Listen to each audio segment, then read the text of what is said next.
Since 1995, people throughout Puerto Rico and Latin America have reported the deaths of livestock by mysterious means. By mysterious, I mean that the corpses of these animals are often spotless, except for 2 or 3 small puncture wounds on their necks or abdomens. From those wounds, it appears that whatever creature caused them then sucked the blood completely from those animals. Due to this odd sort of predation, the unknown creature was soon dubbed Chupacabra, which is Spanish for goat sucker. A few months after those attacks began, people began to see what they believed was the Chupacabra. Eyewitnesses described it as either alien or reptile-like in appearance, bipedal, and it only stood a few feet tall and had a long row of either spikes or quills that ran down its back. After these eyewitness reports, sightings increased throughout Puerto Rico and eventually spread to most of Latin America. Sometime in the late 90s and early 2000s, the Chupacabra began appearing in northern Mexico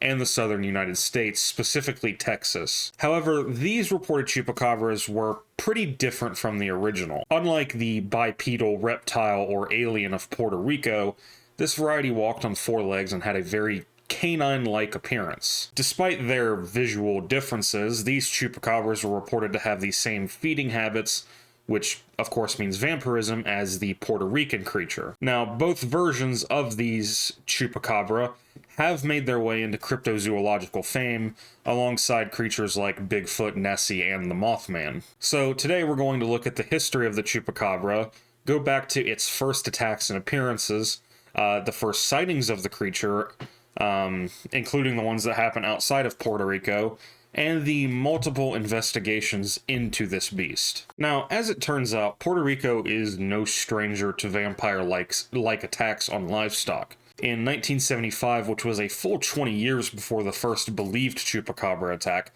the Puerto Rico town of Mocha found itself under attack from a mysterious creature. These events started when a handful of farm animals and pets began turning up dead. Some of these animals were viciously slaughtered, while others were relatively clean except for small puncture wounds found on their bodies. When authorities collected those corpses and inspected them, they determined that the bodies with puncture wounds appeared to be partially drained of blood. After that information came forward, the town pretty much went into full panic. Families implemented curfews to ensure their children weren't outside after dark, and police actually patrolled the neighborhood in case the creature came back. All of this was made worse when, in late March 1975, a woman was reportedly attacked by a creature she said was covered in feathers. Then, another woman reported that a winged creature landed on her roof, let out an ear-piercing scream, and then flew off. Soon after, a farmer reported that around 30 of his chickens had been killed by a completely silent predator that left no trace besides small puncture wounds on the animals. Now, while it was never confirmed, the people throughout Mocha believed these animals had been drained of blood too. From these attacks, the mystery creature earned the name of the Mocha Vampire. Now, luckily for the people of Mocha, after that last attack, the Mocha Vampire seemed to have just kind of disappeared just as quickly as it arrived. As for a possible explanation for these events, many people throughout Mocha believed that Satan worshippers, or occultists were responsible for the livestock killings as some sort of ritual or sacrifice. This doesn't explain the reported attacks on people, but those reports actually seem to be more rumors than verified events. Also, no one ever came forward to claim responsibility for the mutilations, and after the attacks ended, Mocha sort of just moved on.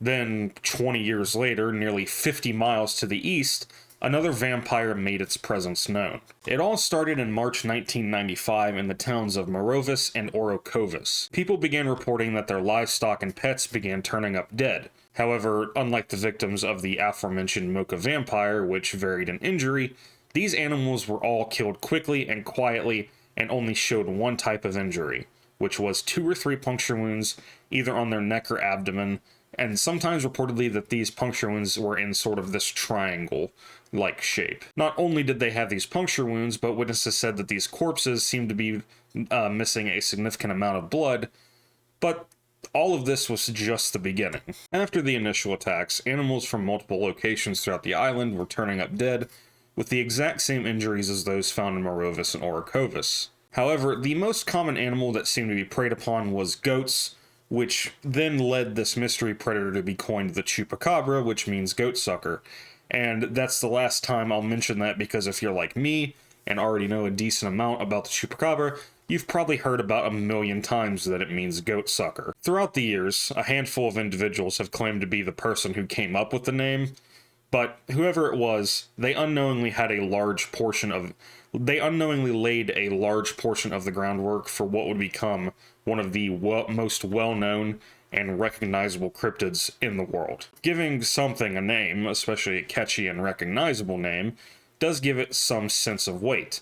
It also somewhat makes it more real, and in this case, feared, which is why reports of Chupacabra attacks saw an uptick after the name was reported in the media. However, I do have to say this is one of those points in cryptid stories where information begins to really get muddled. As we know, a telltale sign of a Chupacabra predation is a clean corpse with small number of puncture wounds, wherein a sizable amount of blood was sucked out. But after this mystery creature was dubbed Chupacabra, almost any animal deaths were attributed to it. Now, don't get me wrong, there were still vampire-like deaths occurring in Puerto Rico, but there was also typical wildlife predation being blamed on the Chupacabra. Of course, this only made the people of Puerto Rico more fearful and paranoid, but the actual beast was yet to be seen due to its seemingly nocturnal and silent and stealthy feeding patterns. That was until August 1995, which was 5 whole months after the attacks began,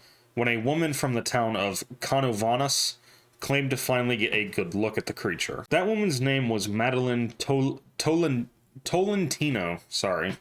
I'm going to try my best with these town names and these Latin American names, but Tolentino is what I'm going to say. Tolentino said that she had reportedly seen the creature near her mother's home in Canovanas. From her description, the creature was only around 3 feet tall, bipedal, either ran or hopped, had big black eyes with no pupils, abnormally long arms and legs, and what she assumed was a long row of feathers running down its back. A few days later, a man employed by Tolentino's husband reported seeing the creature as well. His description lined up with Madeline's, except that he said what Madeline assumed were feathers that were along its back were actually a long row of like bony spikes that were protruding from the creature's spine. He also added that the creature had long fangs that he said that were sticking out of its mouth. So now Puerto Rico's new vampire had a name and a description, which honestly is a pretty terrifying creature. After those initial sightings and descriptions reached the media and masses of Puerto Rico, there was again an increase in reported attacks, and there were now additional sightings of the Chupacabra. And from there, we start to see the appearance of the Chupacabra change for the worse. From here on out, the Puerto Rican variety of Chupacabra, as I'll refer to it, sort of becomes a blanket term for any mysterious animal that is reported to display some manner of vampirism. And even that last point is a bit ambiguous in post-Puerto Rico Chupacabra reports. Anyways, after Madeline's report, other eyewitnesses reported seeing a similar creature, but as it went on, you see things like wings being added to the creature. Instead of black eyes, some reported it having blazing red eyes, a la every monster ever. There were size differences. Some say it flew, some said it hopped, some said it screamed, and some said it was completely silent. These discrepancies were only made worse when the Chupacabra began appearing in other countries throughout Latin America. What seemed to initiate this spread of the Chupacabra madness was a 1996 episode of the Spanish talk show Cristina, hosted by Cristina Saralegui. In the episode, Cristina ran a story about the Chupacabra, and since her show was very popular throughout the majority of Latin America, she inadvertently planted the seed of the idea of the Chupacabra. Almost immediately after this episode was aired, multiple towns throughout Mexico reported Chupacabra attacks on livestock. Some investigations were done, but nothing concrete ever really turned up. Similarly, Brazil and Chile began reporting Chupacabra attacks over the following years. Again, investigations were done, but there was still nothing substantial. Then, around the turn of the century, a creature began appearing in the southern United States and northern Mexico, despite having almost no similarities to the original descriptions, was being called the Chupacabra. Unlike the reptilian variety, this creature walked on 4 legs and mostly resembled a canine, specifically a coyote. Despite their differences, eyewitnesses say that the creature showed the same feeding patterns as the original. Another difference between the two is that the canine, or Texas Chupacabra as I'll refer to it for the rest of this video, has been caught on camera far more than its Puerto Rican cousin. We'll talk about why that is later, but it does give you a better idea of what these people were seeing. Also, unlike the Puerto Rican creature, the Texas Chupacabra is still seen somewhat frequently. After its heyday, the Puerto Rican Chupacabra actually seemed to just disappear, and there's only been a handful of sightings since then. Then, around the mid-2000s, the term Chupacabra changed yet again. This time, the term went from describing 2 somewhat specific creatures to basically meaning any weird unidentified animal. Fish, birds, canines, felines, and even washed-up whales have been called chupacabras. Not only has the description fully changed, but the location has shifted from the Caribbean and Latin America to pretty much anywhere in the world. Essentially, no matter where you are, if you cannot immediately identify a creature, congratulations, you found a chupacabra. Since we have 2 distinct descriptions and one not so distinct description, I think it's important to cover these individually and discuss the theories behind them and the possible explanations for them. However, unlike usual, I'm going to do this in reverse order from the history. So we'll first talk about the catch-all Chupacabra, then the Texas Chupa, and finally we'll circle back around to the Puerto Rican classic. As you may have noticed, today the term Chupacabra is just an ambiguous placeholder for a mysterious creature. Because of that, there isn't really much to say about this one because it means nothing. It's lost all meaning since it doesn't relate at all to the vampiric variety, so that's all I really got to say about it. So I'm going to sort of drop my composure here for just a second, because if you are anything like me, meaning that you are a somewhat unhinged individual who cares way too much about cryptids and stuff like this, you have probably gotten very angry at the Texas Chupacabra.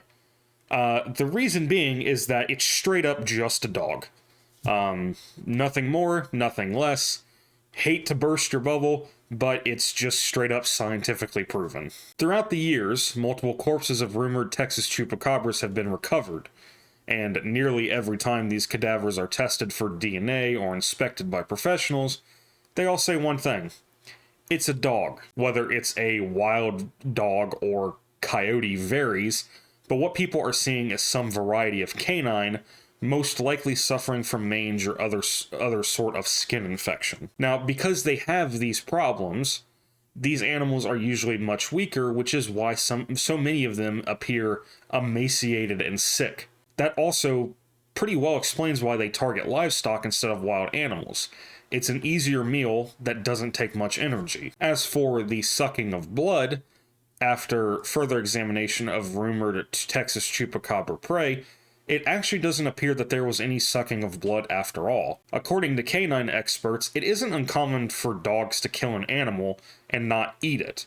So, those puncture wounds could just be a canine's canines. Okay, well, what about the lack of blood? Well, as it turns out, some reports are heavily exaggerated, and there was actually blood present at the scene. However, for the ones that appeared to be drained of blood, that is most likely the work of good old gravity.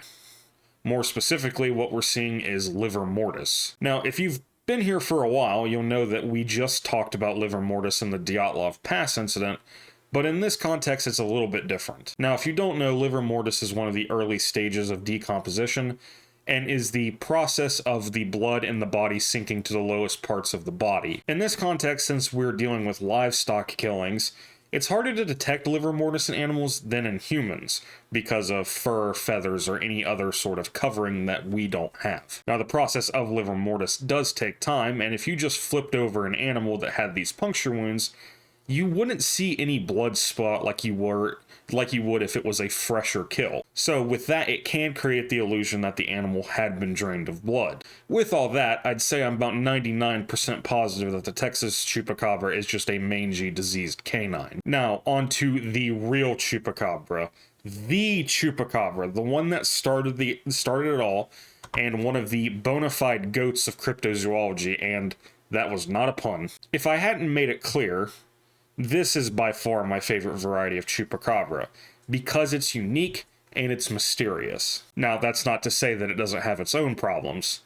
In fact, the biggest problem with it comes right from the beginning with Madeline Tolentino's eyewitness description. Later research by experts such as Benjamin Radford and Nick Redfern, who are both the main sources I used for this video, found that the 1995 sci-fi horror movie Species had hit theaters just before Madeline's sightings. In the movie, the main antagonist is an alien-human hybrid known as Syl, who bears a pretty striking resemblance to the Chupacabra description. The only thing that doesn't line up is that Syl stands around average height, while the Chupacabra is described as strangely short. Now, as it turns out, Madeline had seen the film and seemed to think it was real to some extent. To strengthen this idea, in the movie, Syl also sucks the blood and bones from her victims, which covers the vampirism aspect. Other factors line up too, such as the spikes on the back, and after a kill, Syl always leaves behind an odd sulfurous odor. If you need any more proof, when a sketch was done based on Madeline's Chupacabra description, it was almost a perfect match for Syl. Things continue to add up when you realize that the explanations for the Puerto Rican Chupacabra usually fall under two categories.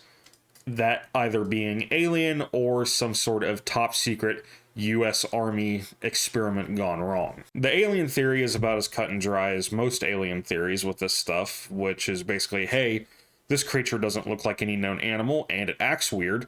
It must be an alien. To actually somewhat add to that idea, there were a pretty decent amount of UFO reports throughout Puerto Rico, both before and after the original Chupacabra sightings. The top secret U.S. Army experiment idea is just insane enough that I actually love it.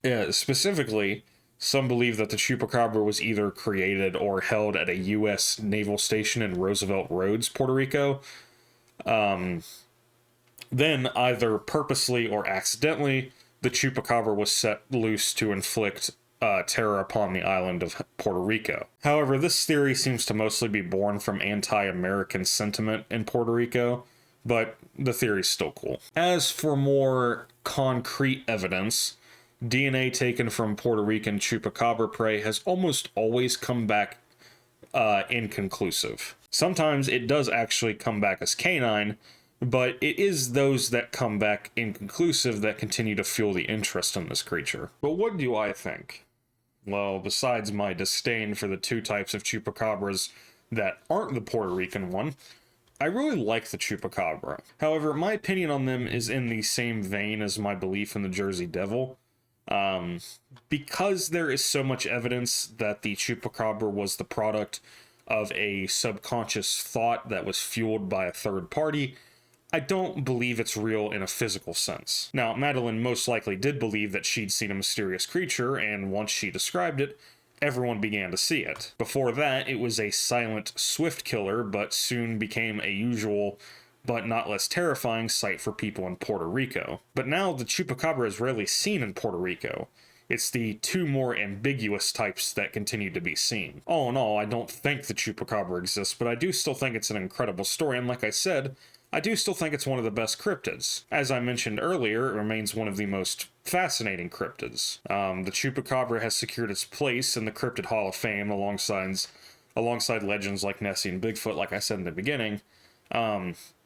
However, this status means a lot, but it also means that there are people who are die-hard fans and die-hard believers who will believe in it no matter what you say. That includes certain people like Phyllis Canyon, who keeps what she claims is a taxidermized Chupacabra in her living room in Cuero, Texas. Canyon is a certified naturopathic doctor and avid hunter who had just returned to Cuero in June 2007 from a hunting expedition in Africa. Shortly after her return, Canyon and her husband's chickens reportedly began turning up dead, with a significant amount of blood drained from their bodies. Over the next few days, others in Cuero reported similar attacks, prompting Canyon to get to the bottom of it. As luck would have it, Canyon received a tip from a neighbor about an odd creature that had been hit by a car. When she went to investigate, she discovered a hairless, canine-like creature with blackish blue skin, that was severely emaciated.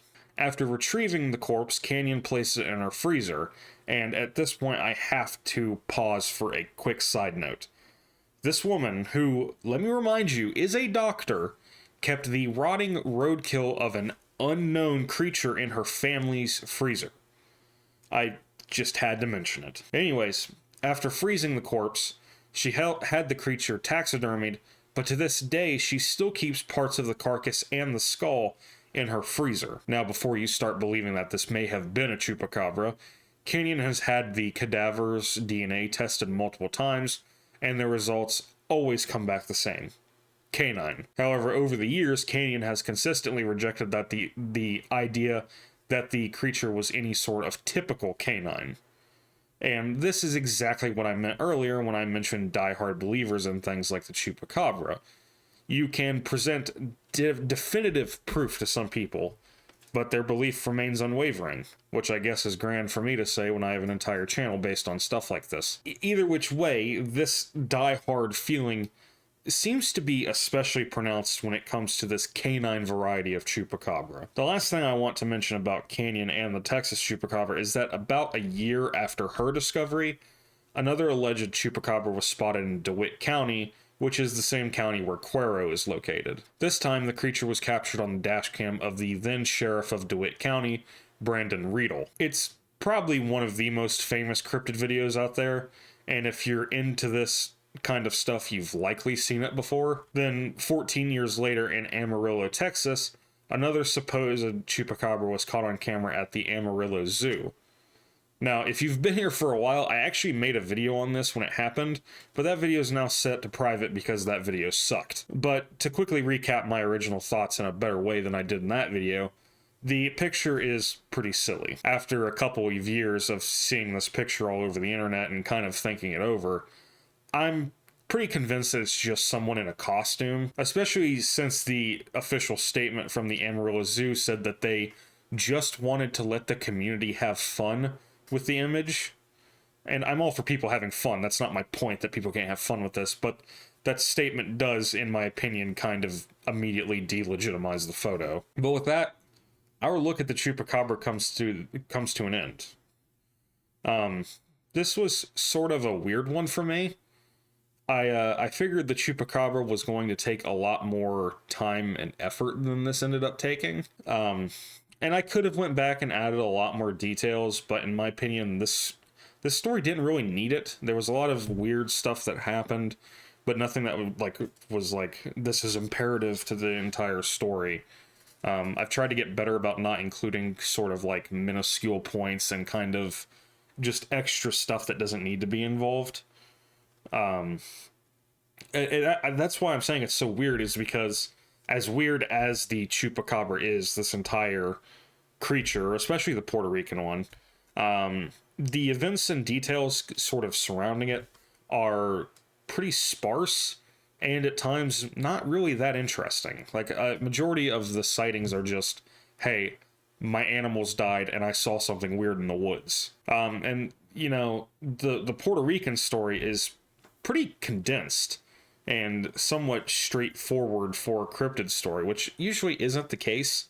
I think back to other stuff I've done is like, you know, Mothman is an entire year of stuff happening in the little town of Point Pleasant. The Jersey Devil is 300 years of stuff that led up to it.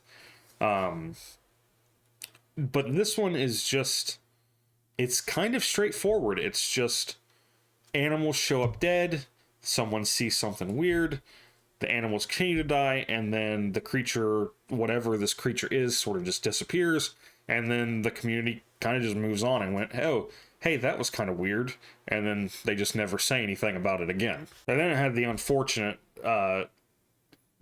detour where it turned into this mangy dog before it eventually drives right off a cliff into cryptid hell, where it joins the Skinwalker in the realm of cryptids that no one understands, and where anything weird is just called a Chupacabra. But besides that, I really like the story. Like I said, I've said it a few times, I really do like the Chupacabra. It's one of my favorites. And like I said, I know people have diehard beliefs about this sort of stuff. Someone has a diehard belief about absolutely everything, though. So, if you're one of those people, I'm not insulting you for believing this. I actually really enjoy it when people do believe this kind of stuff. It's just that I don't believe it. But yeah, I was expecting this one to be a little bit more involved than it actually was. It turned out a lot shorter than I was expecting. But I guess everything can't have the 300-year history that something like the Jersey Devil did. But with that, I think I've pretty much wrapped up my talk about the Chupacabra. I want to thank you all for watching it. I'm sorry for the long interval between the last video and this one. August was a bit of a hectic month, and September's been very busy right off the bat. Busy in a good way. I got to go see one of my favorite bands ever early this month. Then the day after that was me and my girlfriend's anniversary. And then this weekend I've been recording. Last week I was sick. So there's just been a lot going on, and I haven't really had time to work on this stuff. I haven't even really had time to work on a new outline for anything. I mean, there's one I'm working on, but it's not like finished or anything. That one's going to be a little bit of a shorter one too. It might even end up being a cryptic cocktails video. I'm a bit on the fence about that, which I want to thank you all for. I know that video didn't do great, but it's something that I'm going to start doing. Not super frequently, but just when there's something like short and sweet that I want to talk about and just kind of have fun with. That's the point of that series. So yeah, I think that pretty much sums it up. I will try to keep you all updated with what's going on the channel through the community tab on the channel. I've said it in almost every video, I do have a Twitter or an X account and an Instagram. I never use them though. It's very infrequently I use those. So any updates about the channel are mostly going to be on here. So yeah, just look out for that. Like, I updated you all when I was sick. Stuff like that. And every so often it's just talking about stuff on there that I like to talk about, which is kind of the whole point of this channel, is just saying things into a camera or on the internet that other people might find interesting, which I'm glad you all do find interesting. Crazy stuff is, I don't know if there's been a video since it happened, but I know I probably did not talk about it in my Dancing Plague video while I was drinking. But my Hopkinsville Kelly incident video passed 4,000 views, which is absolutely insane to me, and I cannot thank you all enough for that. Also, while I've been gone this month, you all have still continued to watch my videos. You all still continue to like the videos. You've all continued to subscribe, and I really, really appreciate it. I'm trying to get a little bit more consistent with this stuff, but you all know how life goes. I do still have a full-time job, and that full-time job, I do work midnights, so I always have to record at weird times. So yeah, sometimes stuff gets in the way. Life gets in the way, and I know everyone knows that, but yeah, I think that pretty much covers it. So thank you all again for watching. I really hope you all enjoyed, and as always, I hope to see you all again soon.